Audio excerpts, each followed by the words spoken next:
Magandang araw mga kaibigan.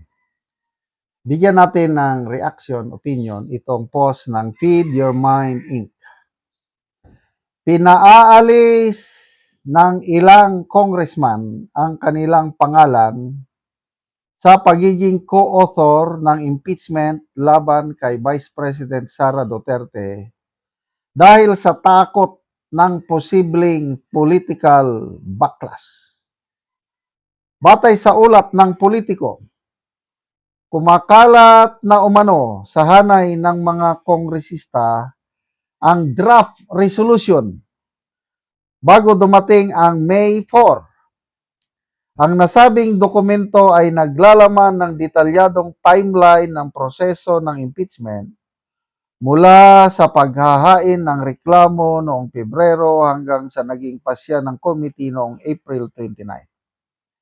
Mahigit 40 kakongresista ang unang nakalistang may akda ng resolusyon sa pangunguna ni Gerbel Luistro. Gayunman, ayon sa isang impormante, unti-unti umanong nababawasan ang bilang. Ito na. Hindi bababa sa 12 kamambabatas ang umano'y humiling na alisin ang kanilang mga pangalan dahil sa pangamba sa posibleng backlash. May ulat din na ang ilang pangalan ay isinama nina Luistro at House Majority Leader na si Sandro Marcos kahit hindi raw nais ng mga ito na maging bahagi ng resolusyon.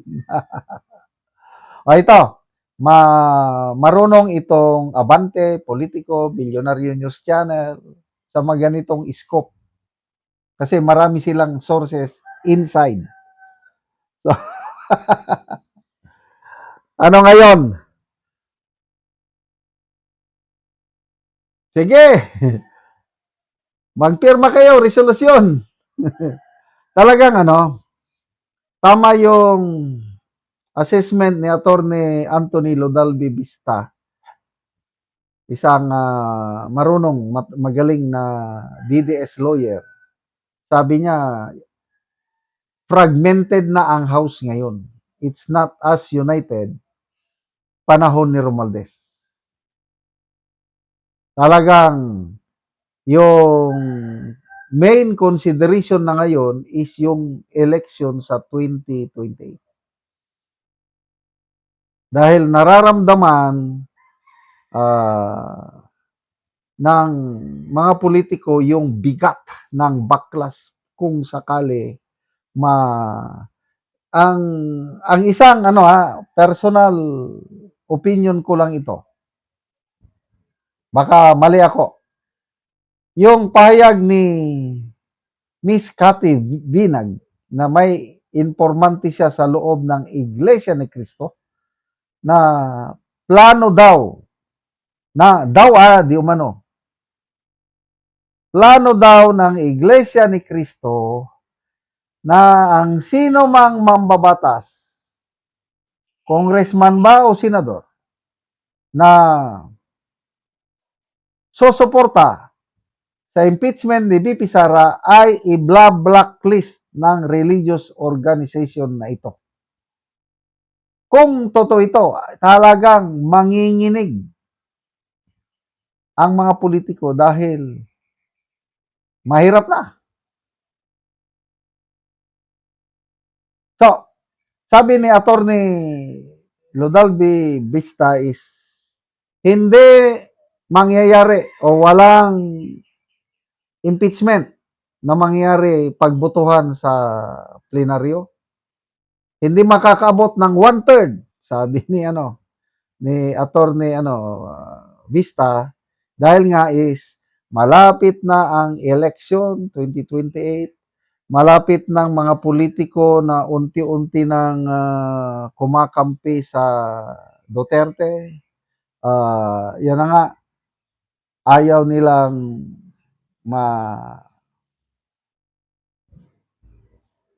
nilang maging biktima ng hagupit ng galit ng mga nagmamahal sa mga Duterte.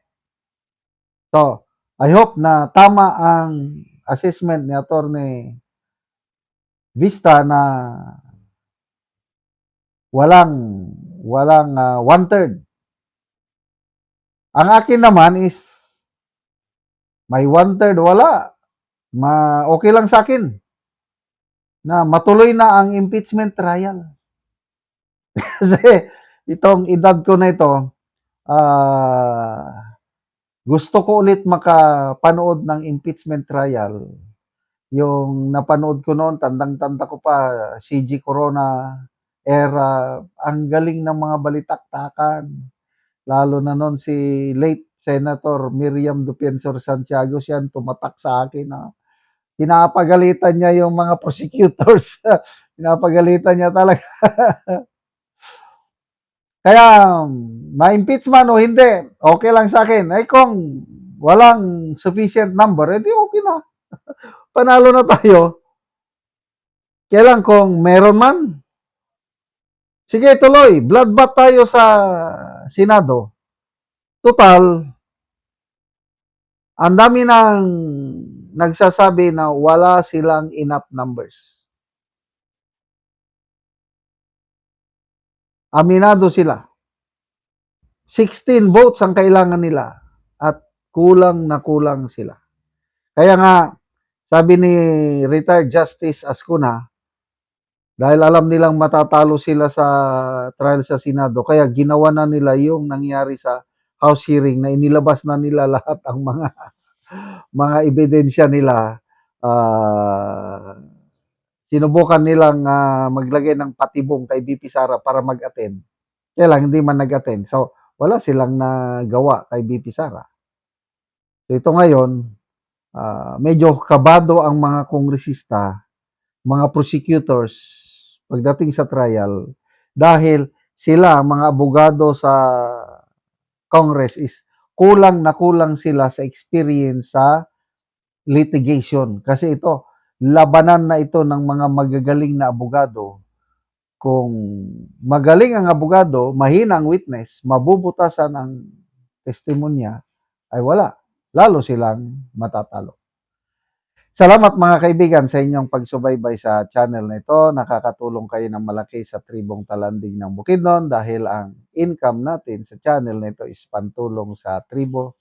Namimigay tayo ng libreng yero at pako para makapagpatayo sila ng mas maayos na tirahan. Panoorin nyo ang video na ito. O karon mo na ni ang natagaan og yero. So makatop na ni gyud siya karon.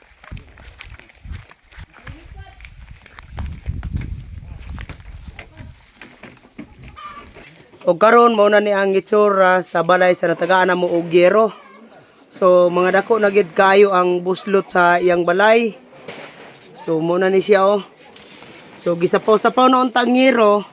Apandi na gyud makaya katoy tungod sa kadugayon na daot na gyud kayo.